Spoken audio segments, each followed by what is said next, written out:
In today's video, I will talk about Tesla battery health test. So, in this guide, you will find all information about Tesla battery health test. Why do you need to do? What can be the benefits of doing it? And what are the ways to do the battery health test?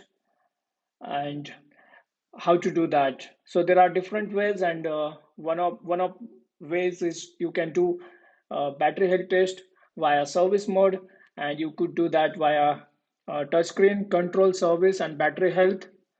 And in some of cases, you might not able to start the test, and you will see like here are the some condition, and if those conditions will fulfill, it's possible to start the test.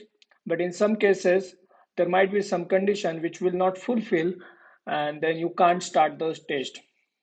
So most of cases, we get a customer who are not able to start the test because because they see here like no battery or thermal alerts are active.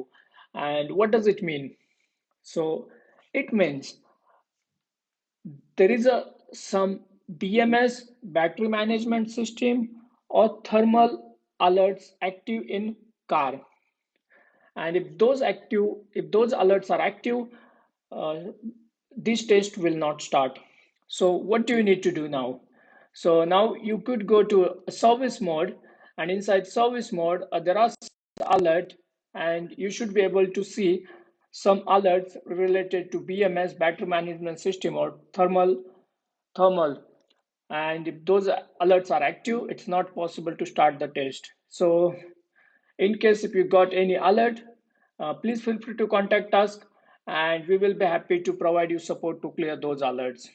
So you could find our link, our website link in our description, or you could just write us on WhatsApp, and we help remotely to clear and to diagnose the Tesla cars. So please feel free to contact us.